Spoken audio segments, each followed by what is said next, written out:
Okay, so for this first portion, I would like to talk about the Guardian, about combo fields, about the uses in World versus World, and honestly, the support aspect that it adds. Now, as you see in video, I have my friend who is assisting me, following me around.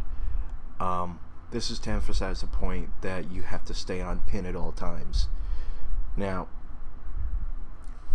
typically when you stack as a Guardian, you want to be using symbols. Yes, you can stack and throw down fire fields, but fire fields only give you a portion of the benefit. You don't get the full benefit you get from symbols, from the area of retaliation, or the protection, or the swiftness. So typically, whenever you stack, unless you're stacking and getting ready to push into an enemy Zerg, you always want to stack and throw down symbols first. That is the first order of operations in World versus World. Symbols are number one. That being said, also, you can cancel out the symbols that are on the ground if you throw down a static field. So don't throw static over symbols, because then you're not going to get the swiftness. Keep that in mind. That being said, you need a combo field and a blast finisher, or a field finisher. So you have to be using a skill like the number 5 on my Warhorn to activate a combo field, and you have to be standing over it to activate it. And now we have the Ranger. Now, the Ranger's big points are the fact that it is like a mobile AC. You have the barrage skill from the longbow. It is a high DPS class. You focus on choke points like low-lying valleys, tunnels, small cramped areas where the enemy Zerg doesn't have much of an opportunity to be very mobile. There's that. There's the waters. Now, typically, if you're throwing a water down, you always want it to be on tag. Also, I really don't know what was up with that invisible thing there. Very, very awkward. Roamers and scouts. That is typically what Rangers are, what engineers are, what thieves are. You've got the engineer, thief, and mesmer combination, or the engineer and thief, or the mesmer and thief combination as far as roaming goes. Very big idea. Good idea. They're typically the best classes to run together like that when roaming. And as you just saw, that right there, that was a small water, and I blasted it, and of course I'm getting the regeneration. That small blue little symbol on my screen, that's the regeneration you get when you blast water. It just sits there and adds up. Like, look at that right there. And you've got the big water field, and you've got the other boon, and now that's wearing off from the other one. And you've got a fire field. Keep in mind, whenever something is called out by a commander, it is always called out to be on the tag, on the pin, on the commander's tag. You always want to throw your waters on the commander. When it comes to necromancers, you don't want to place your wells on the commander or in the middle of a Zerg fight, because then you're going to cancel out the waters.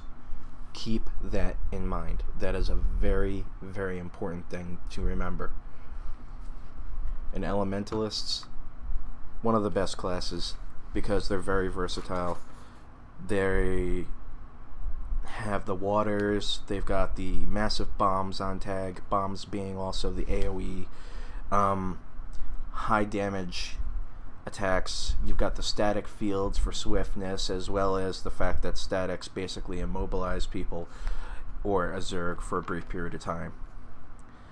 Now, here you have the Mesmer, quite possibly one of the most important classes for World vs. World and for Zerg fights.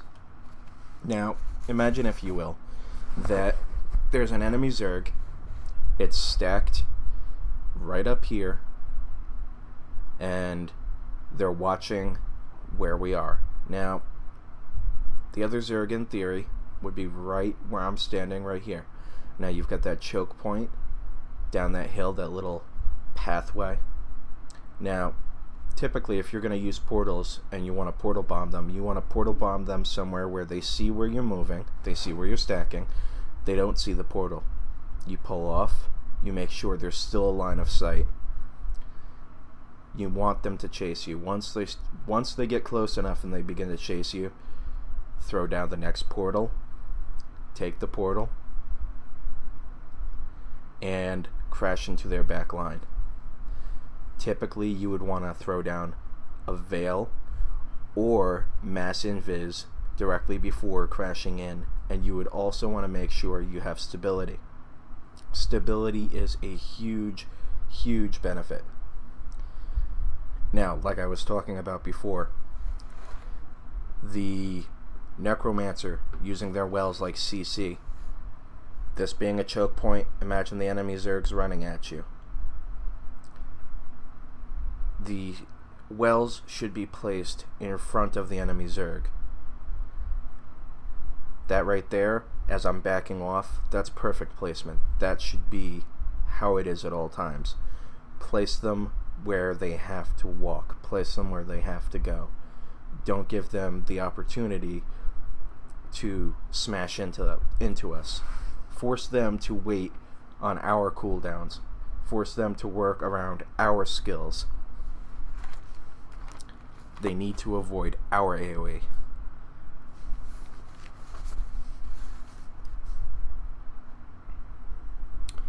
In this portion of this video, we're talking about scouting. And in regards to scouting, we're talking about what kind of calls you should make, how you should call out the enemy Zerg, how many. Now, typically when you're calling out an enemy Zerg, when you're scouting, you want to say how many people there are, what server there is, and where they are on the map. Is it northwest? Is it southwest? Is it east? Is it northeast? It doesn't matter where it is on the map. Either use cardinal directions, north, south, east, or west, or use the POIs on the map and link them.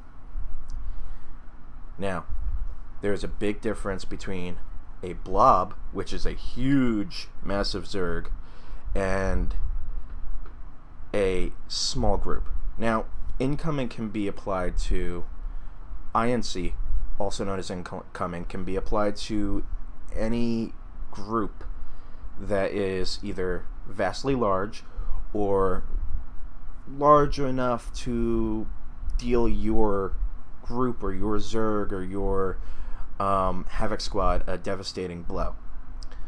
So use the term slightly loosely, but don't overuse it.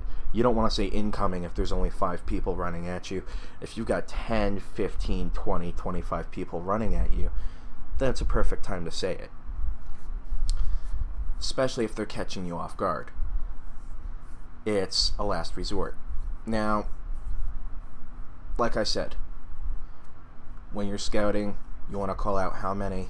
You want to call out whether it's a blob, whether it's a group, a Zerg. If it's a small group of 15 people over here and another group of like 30 people over here, then typically what you're looking at is a skill group.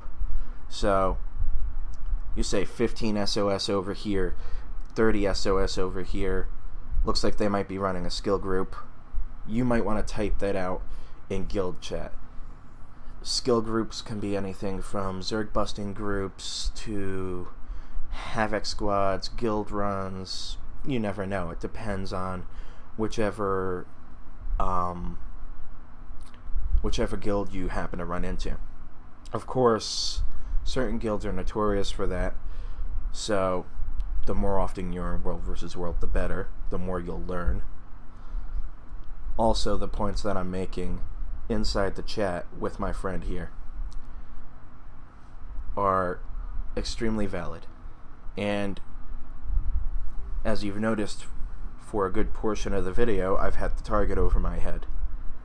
That is a very good way to teach people who are new to World vs. World how to pay attention and how to follow a commander.